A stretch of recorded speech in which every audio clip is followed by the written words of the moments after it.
के आज हमारे कांग्रेस के लीडर, कांग्रेस पार्टी के अंदर सियासतदान एक रंडी बनकर नाच रहे हैं। आपकी चमचागिरी करने वाले दो नचनियाज में कहना चाहता हूं, आपकी चमचागिरी करने वाले दो, बीजापुर में भी ये किस्सा हुआ कि यहाँ पर रूलिंग एमएलए, सोचने और समझने वाली बात है। आप जब दावनगिरी की बात आती है तो आप कहते हैं कि रूलिंग एमएलए को हटाया नहीं जा सकता। डबल गेम देखिए आपका, वहां से रूलिंग एमएलए को, निंगार समाज के लोगों को या फिर नॉन मुस्लिम को रूलिंग एमएलए से नहीं हटाया जा सकता, तो बीजापुर में एक मुसलमान होने की सजा रूलिंग एमएलए को आप हटा सकते हैं।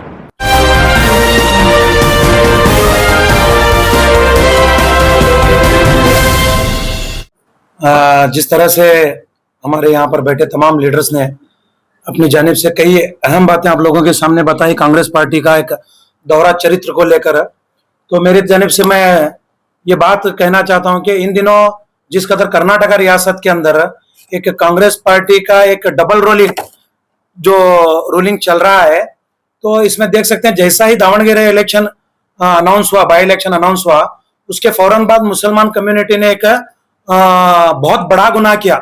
वो बहुत बड़ा गुनाह क्या है बोले तो सियासी हक मांगकर, वो सियासी हक मांगना मुसलमानों के लिए शायद आज इतना भारी पड़ता हुआ नजर आ रहा है कि पूरे कर्नाटक रियासत में आज कांग्रेस पार्टी की जानिब से मुस्लिम कम्युनिटी के कंप्लीट लीडरशिप को खत्म करने की एक बहुत बड़ी साजिश हाईकमांड की जानिब से चलती हुई नजर आ रही है।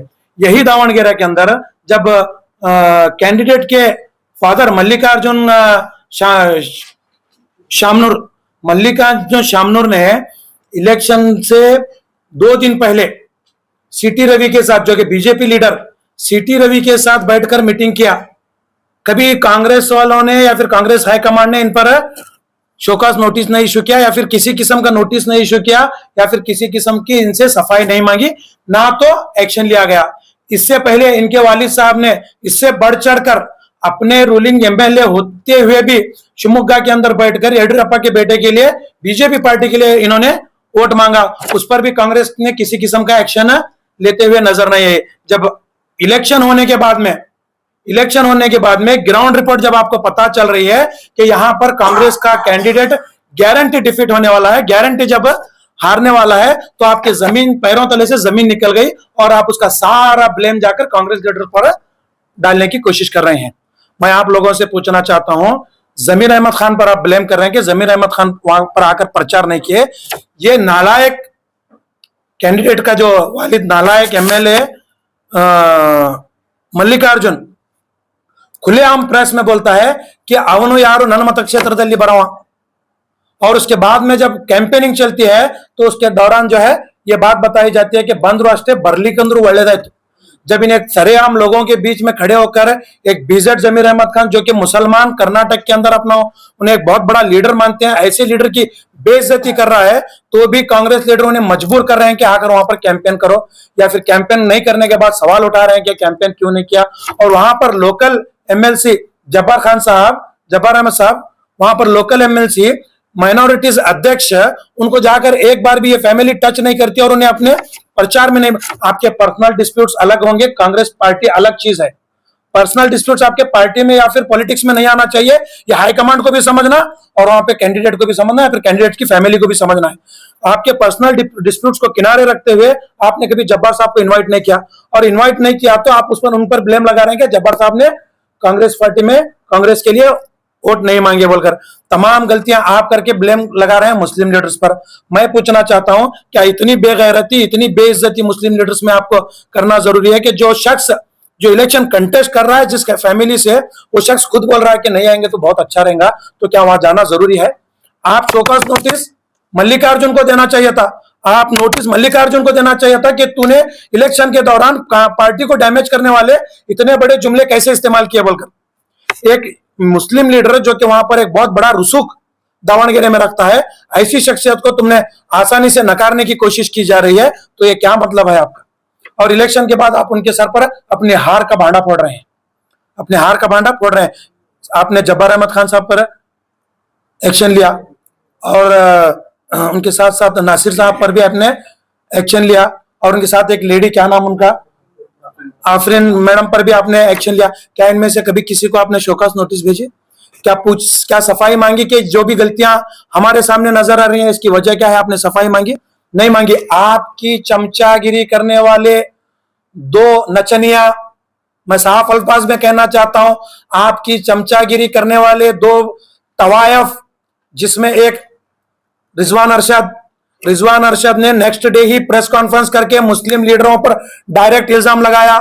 रिजवान अरशद के साथ बैठे वो सलीम अहमद डायरेक्टली मुस्लिम लीडरों पर इल्जाम लगाया कि मुस्लिम लीडरों की कुछ लापरवाही की वजह से आज दावणगेरा में कांग्रेस को हार का मुंह देखना पड़ रहा है। जब तुम्हें यह बात पता थी तो क्यों मल्लिकार्जुन की जानिब से उन्हें नहीं बुलाया गया? क्यों मल्लिकार्जुन की जानिब से उन्हें नहीं जो है रिक्वेस्ट किया गया? क्यों उन्हें कैंपेन के लिए तैयार नहीं किया गया? अगर नहीं आएंगे तो बहुत अच्छा रहेगा कहने वाले लोग, दूसरे दिन तुम नचन या तुम तवायफ लोग बैठकर मुस्लिम लोगों पर बैठकर इल्जाम लगा रहे हैं। शर्म नहीं आती आपको? और ये रिजवान अरशद बड़े मंच पर मुस्लिमों के साथ जज्बाती खेल खेलते हुए कहता है कि हम कांग्रेस पार्टी फलस्तीन के साथ है। अरे बेशरम शख्सियत, मेरी बात को कान खोलकर सुन, मैं जीता जागता सबूत हूं। जब तुमने इसी कांग्रेस के हुकूमत के दौरान जब मैंने फलस्तीन जिंदाबाद वाला नारा लगाया तो मुझ पर केस बुक हुआ। ये कौन सा फलस्तीन का तुम सपोर्ट कर रहे हो? मुसलमानों के साथ जज्बाती खेल खेल रहे हो तुम। आए दिन कर्नाटका के अंदर एक अजीज शेठ, जो कि उस वक्त में एक सीएम के कद की बराबरी रखने वाली शख्सियत की तुमने राजकीय को खत्म किया। उसके बाद तुमने जाफर शरीफ साहब की राजकीय को खत्म किया। उसके बाद तुमने इकबाल अंसारी साहब की राजकीय को खत्म किया। उसके बाद तुमने रोशन बेग साहब, ऐसे कई नाम गिना सकता हूं जिसके जो मुसलमान जो डेवलप हो रहा था लीडर, उसके राजकीय को खत्म करने की कोशिश की। इवन हमारे बीजापुर में भी यह किस्सा हुआ कि यहां पर रूलिंग एमएलए, सोचने और समझने वाली बात है, आप जब दावणगेरे की बात आती है तो आप कहते हैं कि रूलिंग एमएलए को हटाया नहीं जा सकता। डबल गेम देखिए आपका। वहां से रूलिंग एमएलए को, निंगायत समाज के लोगों को या फिर नॉन मुस्लिम को रूलिंग एमएलए से नहीं हटाया जा सकता, तो बीजापुर में एक मुसलमान होने की सजा रूलिंग एमएलए को आप हटा सकते हैं। हटाया आप लोगों ने साफ सुथरा, किसी भी गलती के बगैर। हालांकि पूरी बीजापुर की पब्लिक उनके फेवर में थी, उनके साथ थी, उनको बड़े ही शानदार वोटों के साथ जिता कर लाया था। खैर उनको आपने हटाया। नेक्स्ट कैंडिडेट आपने जिस शख्स को, हमीद मुशर्रफ साहब को दिया, क्या उनको चुनकर लाने में आपके कांग्रेस के यहाँ पर मौजूद बीजापुर और बागलकोट के पूरे डिस्ट्रिक्ट के जो है कांग्रेस एमएलए कितना सपोर्ट किए, कितना उनकी कैंपेनिंग में है, कितना अपनी तरफ से वोटिंग की है? बल्कि उल्टा उनको गिराने में अपना एक बहुत बड़ी साजिश रखी। क्या आपने उनके खिलाफ शोकास नोटिस दिया? क्या उनके खिलाफ आपने एक्शन लेने की कोशिश की? नहीं की। देखो ये डबल रोल जो है कांग्रेस का, पूरी कर्नाटक रियासत की अवाम ही नहीं बल्कि पूरा हिंदुस्तान जान चुका है। मैं एक बात दिली दरख्वास्त के साथ मेरे उलमा इकराम से कहना चाहता हूं कि कर्नाटक रियासत के अंदर 88 to 90% वोट मुसलमान कांग्रेस को देने का सबसे बड़ा कारण हमारे मुअज़्ज़िज़ उलमा इकराम है। क्योंकि हम लोगों ने उलमा इकराम की बात को सुनकर, उनकी बात की इज्जत को रखते हुए कई जगह कैंडिडेट को पीछे हटाया, कई जगह कांग्रेस को, पूरे रियासत में कांग्रेस को सपोर्ट किया। आज उन्हीं उलमा इकराम को ये कांग्रेस के हाईकमांड बात करने के लिए तैयार नहीं। जैसा कि हमारे नाटेकर साहब ने बताया कि हमें एक टीम बनाकर उलमा इकराम को मिलकर जाकर कांग्रेस के सीएम सिद्धरामैया साहब या फिर डीके शिव कुमार साहब को मिलने की जरूरत नहीं है। ऐसी नाराजगी जताओ, ऐसा सैलाब कर्नाटका के अंदर पैदा करो कि ये डीसीएम और सीएम आपकी चौकट पर आकर खड़े हो जाए।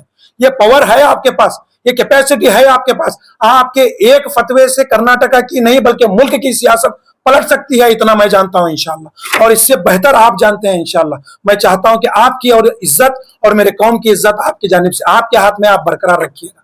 आप उनसे ना जाकर सवाल मत कीजिए कि मुसलमान लीडरों से क्या हो रहा है। ऐसी नाराजगी जमीनी सतह पर दिखाइए, ऐसा इनकलाब पैदा कीजिए कि ये नाराजगी के चलते ये कांग्रेस के लीडर्स आपके पैरों तले आकर बैठे।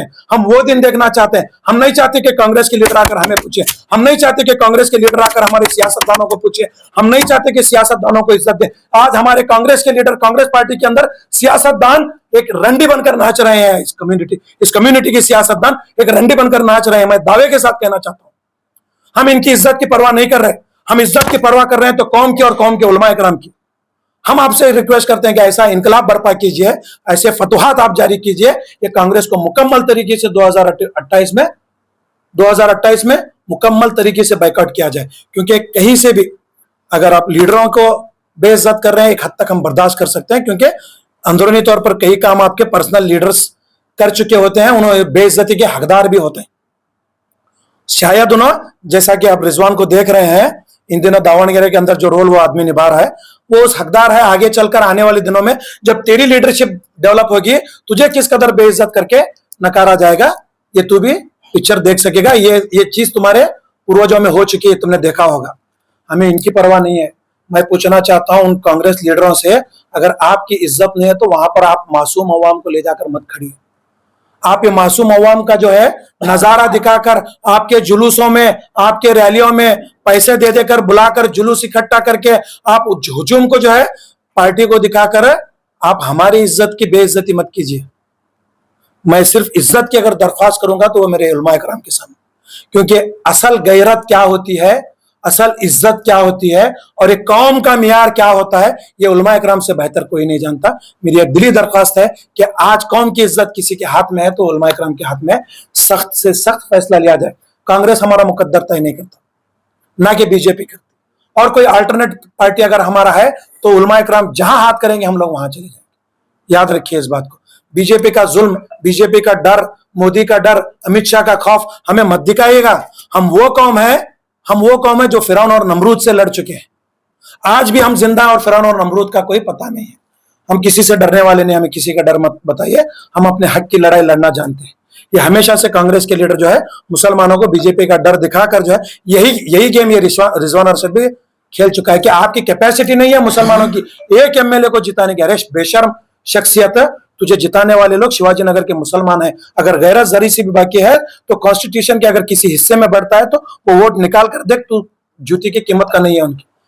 जिस लीडरों की तो आज चाटुगिरी कर रहा है मिनिस्टरशिप के लिए, उनकी जूती के पास भी तेरे बैठने की हैसियत अगर किसी ने बनाई है तो वो मुसलमान बनाए हैं। मैं ज्यादा वक्त आपका न लेते हुए अपनी बात को खत्म करूंगा। बहरहाल यहाँ पर आए हुए तमाम लीडर्स और आए हुए तमाम यहाँ पर हुफ्फाज इकराम, उलमा इकराम जो भी, बोलिए।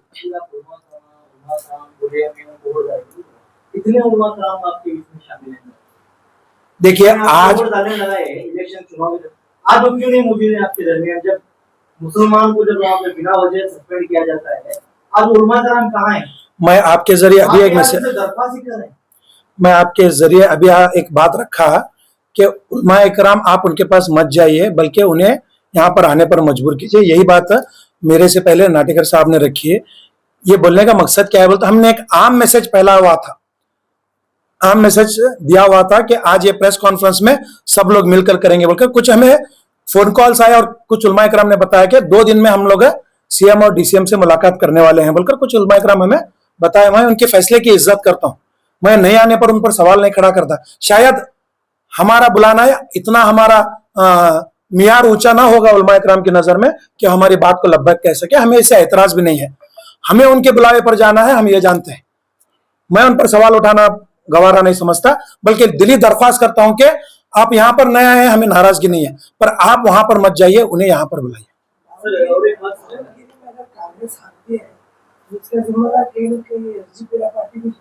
सर क्यों एसडीपीआई पार्टी पॉलिटिकल पार्टी नहीं है क्या?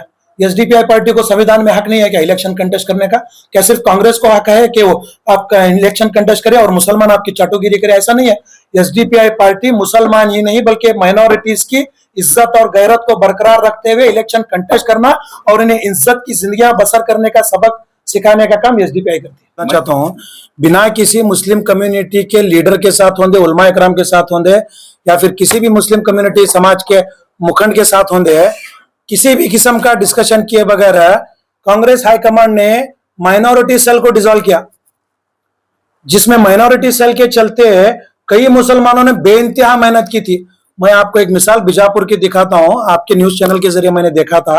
यहां पर माइनॉरिटी सेल के बीजापुर के डिस्ट्रिक्ट के प्रेसिडेंट जनाब शकील बागमारे साहब ने बेइंतहा बीजापुर शहर में मेहनत की और साथ ही साथ कई नौजवानों को कांग्रेस पार्टी में जो है भर्ती करवाया और एक एक सर्टिफिकेट भी कांग्रेस का लेटर पैड, घर का नहीं दिया उन्होंने, कांग्रेस का लेटर पैड दिए और वो बच्चे जो जाकर नौजवान लोग कांग्रेस पार्टी में शामिल है। आज वो कांग्रेस के लेटर पैड की भी ना वैल्यू रही, ना वो शख्स पूरा डिस्ट्रिक्ट भरकर फिरकर जो कांग्रेस के प्रचार किया, ना वो शख्स की वैल्यू रही, ना वो शख्स को चुनने वाले स्टेट लीडर्स की वैल्यू रही। ना उनके साथ जुड़कर खड़े होने वाले किसी मुसलमान कम्युनिटी के आदमी की वैल्यू रही। बस आप वो लेटर अब किसी काम के आएगा तो सुबह जो बच्चे महिला करते नहीं वो महिला पूछने के काम आएगा, उसके अलावा वो लेटर काम नहीं आने वाला। इतनी बेगैरत और बेइज्जती वाली काम तुम्हें मुसलमानों के साथ करे कांग्रेस पार्टी वाले। और वो कम्युनिटी जो के 88% पूरे ऑल ओवर कर्नाटका के अंदर सेकेंड लार्जेस्ट कम्युनिटी जो कि डीसीएम पूछने का हक रखती। पूरे कर्नाटका के अंदर हमारी मेजोरिटी ऐसा नहीं है कि सेकंड लार्जेस्ट है, आधे जेडीएस में बटे हैं, आधे कांग्रेस में बटे हैं, आधे बीजेपी तरफ गए, ऐसा नहीं है। पूरी कंप्लीट सपोर्ट कांग्रेस को दिए बोले तो डीसीएम पूछने का अधिकार रखती। वैसी कम्युनिटी जब तुम्हें एमएलए का टिकट पूछ रही तो तुम ना रास नहीं आ रहा, शर्म आना। कांग्रेस लीडरों के जो है रिजाइन दिया जा रहा या फिर उन्हें सस्पेंड किया जा रहा, वो कांग्रेस लीडर पार्टी के अंदर रोकर इकट्ठा होकर इसके खिलाफ आवाज उठाने के बजाय पीछे एक लीडरशिप अपनी जबान बाहर काटे बैठी हुई है कि कभी नहीं सरकता, ये पोस्ट मुझे मिलता बोल को। ये सारी चीजें हमारे अंदर ना इत्तेफाकी जो नजर आ रही नहीं, इसकी वजह से आज हमारे कर्नाटक के अंदर मुसलमानों की हालत। लेटेस्ट न्यूज अपडेट्स के लिए YouTube एक्सप्रेस को सब्सक्राइब कीजिए, साथ में बेल आइकॉन को भी क्लिक कीजिए। साथ ही साथ लाइक, शेयर और कमेंट करना ना भूलिए।